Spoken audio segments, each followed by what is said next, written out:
Olá, investidor. O meu nome é Wagner Caetano. Iniciamos agora o programa Na Mira do Trader.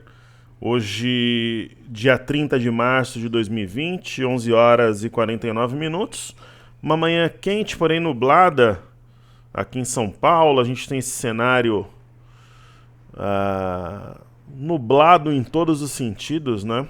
25 graus.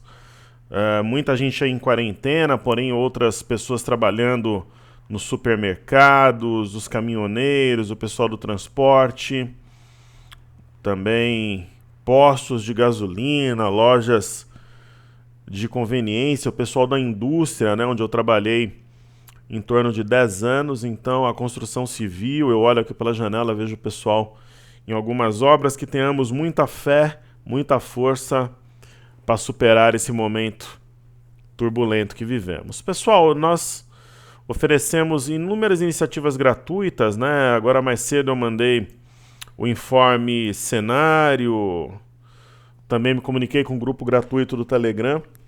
Semana passada nós não fizemos essas iniciativas porque a dedicação era aos alunos da imersão, que mantém o canal vivo, né? Essa iniciativa nossa como um todo, pujante, no dia a dia tentando ajudar.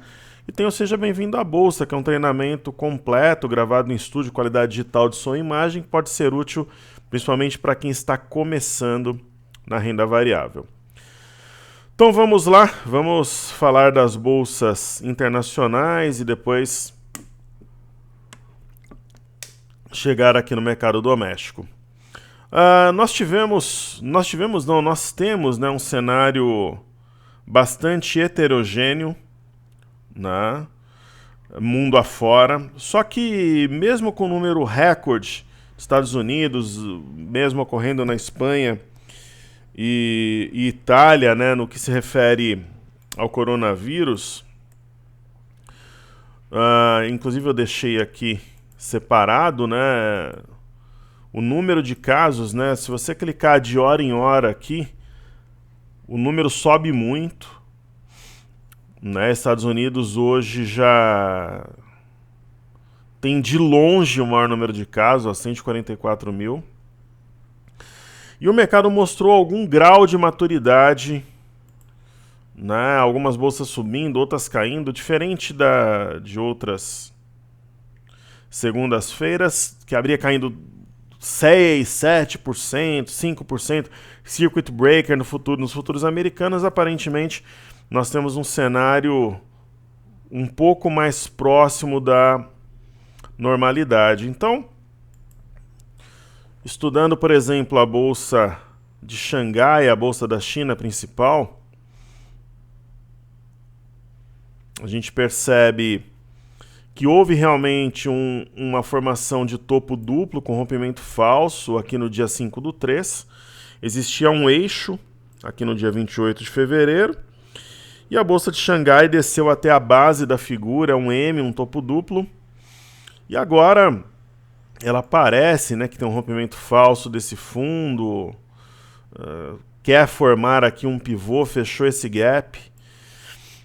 Né? Então existe até alguma simetria altista aqui, se a gente for observar com um olhar mais otimista. Então a bolsa ela dá alguns sinais, né? Por exemplo, as praças internacionais, a gente olha, por exemplo, aqui o índice DAX na Alemanha, nos traz uma impressão, uma leitura de fundo duplo, o eixo aqui na região de 9.100, né? Talvez um pouco acima, 9.150, 9.200. E se a gente observar friamente essa formação, é um repique, uma vez que se aproximou da média de 21, o que difere, né, o repique de uma possível inflexão, o voo de águia do voo de galinha, que separa o joio do trigo, geralmente é a média de 21. E parece que nós temos aqui um mastro bandeira no índice DAX na Alemanha, e tem o índice FTSE, Bolsa de Londres, ela martelou essa região de fundo possível em torno de 4.900 e agora aparentemente temos um movimento de pullback, um repique pleno, estressando a média de 21. Aí nós partimos para os futuros. A gente pode ver aqui a Bolsa da França também. A gente tem visto, né, em alguns momentos um cenário mais parecido com o Mastro Bandeira. Aí partindo para as bolsas americanas. Aqui nós temos o índice de tecnologia, Nasdaq Composite. Nos passa uma leitura de fundo duplo com rompimento falso aqui no dia 23 de março. Eu até comentava com os alunos da imersão que estiveram comigo online semana passada que se a semana fechasse permanecendo aberto esse gap, eu o entenderia como um gap de fuga, é o que parece, um repique pleno até a média de 21.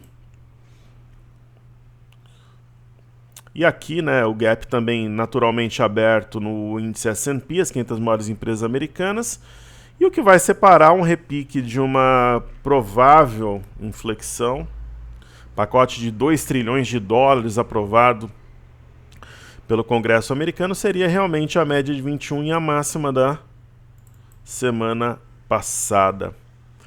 Mesma leitura nós temos no índice Dow Jones, 30 maiores empresas do setor industrial, um provável gap de fuga. E aqui temos o EWZ, a ETF brasileira, negociado em Nova York, que mantém o gap, faz um recuo.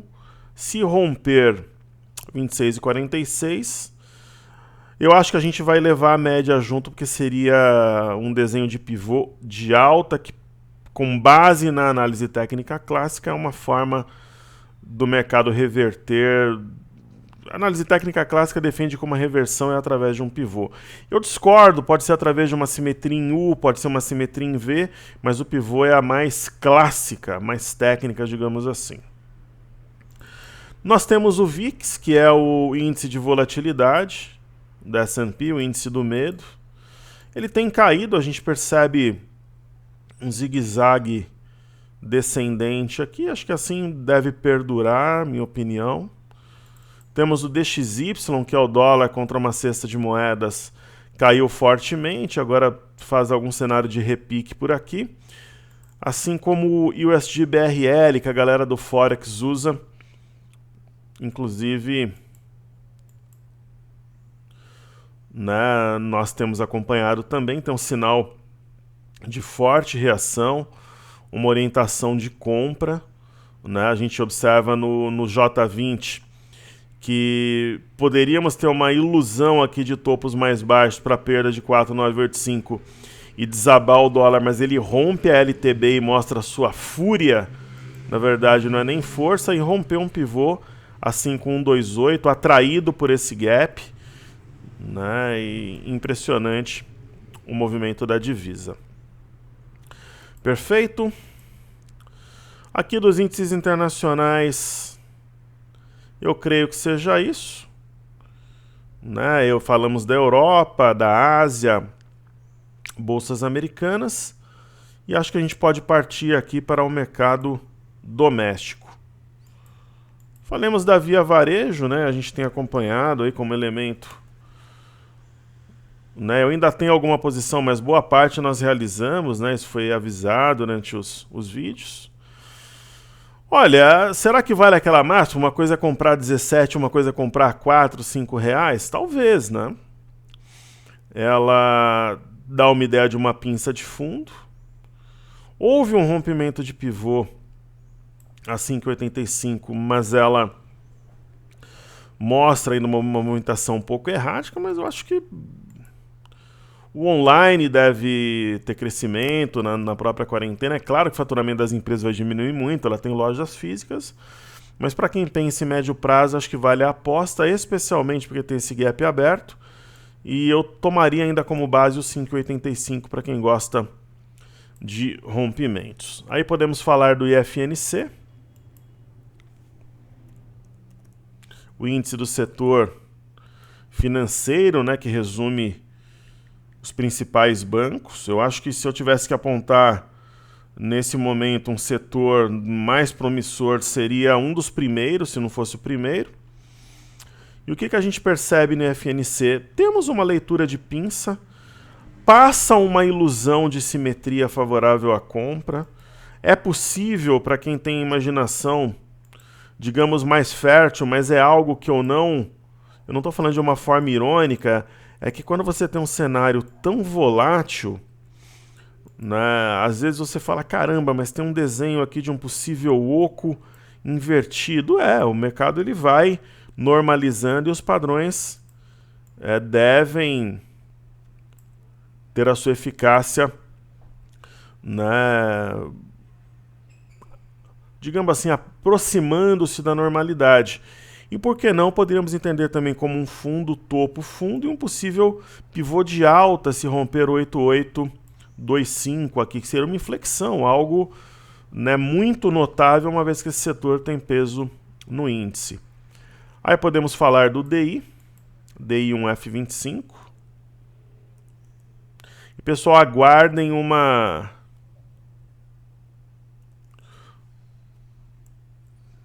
DI.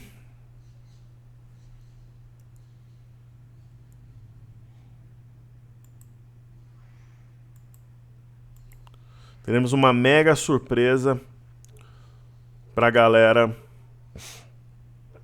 no mês de maio, uma grande iniciativa educacional. Olha o tamanho desses candles, né?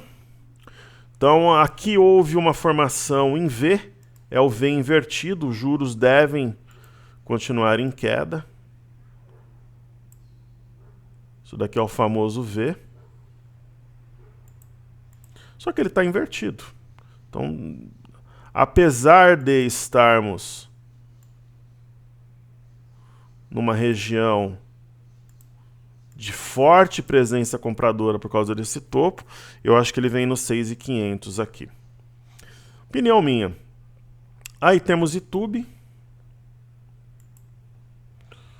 Vamos apagar aqui. Eu tô com os gráficos um pouco mais riscados, porque a gente ficou 2 dias aí com os alunos da imersão. O que a gente acha aqui de YouTube? Parece que tem um oco também, um padrão parecido com o FNC naturalmente, né? Um ombro, cabeça ombro invertido e confirmaria pivô acima de 2482. Aí temos Bradesco, naturalmente um cenário parecido, ombro, cabeça ombro invertido. Esse gap aqui devemos apagar porque ele foi fechado. E o pivô seria confirmado acima de 23,42. E aí Banco do Brasil. BBS3. Naturalmente também. Esse cenário aqui eu ensinei para os alunos da imersão, que é aquele padrão do pirata que joga o camarada ao mar, né? Parece que tá tudo normal, bandas de Bollinger justapostas, joga o camarada no mar, ele tenta subir no navio, no barco, aí dá uma pancada nele aqui, ele afunda. E aqui pelo caminho estão os tubarões. Um cenário bem parecido, obviamente, né, com o IFNC, dá uma ideia de ombro, cabeça, ombro invertido, e haveria um pivô se romper, haverá, né, se romper 31,67. Ok? Maravilha. Aí temos Petro e Vale.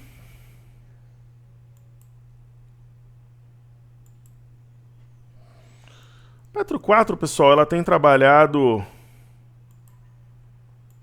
na esteira do petróleo, né? Se a gente colocar aqui o Crude Oil WTI, o petróleo ele tem caído muito fortemente. Veio realmente nos $20, que é onde muitos bancos projetavam. Não tem sinal de fundo, né? Se eu disser que tem, seria aqui uma ilusão, caindo 8%. O que acontece? Ele tem, no dia 18 de março, a marcação a $20,08, houve aqui um pequeno repique. Se ele deixar alguma sombra, alguma coisa na região, poderia ser algo novo, mas não é o que nos parece por enquanto.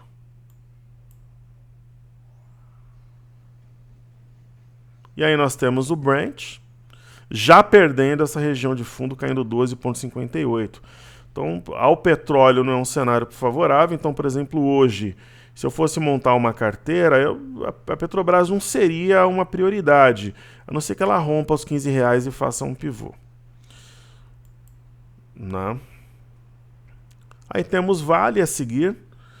A Vale manteve, né, esse candle do dia 12 intacto. Tem subido, esse gap talvez seja de fuga.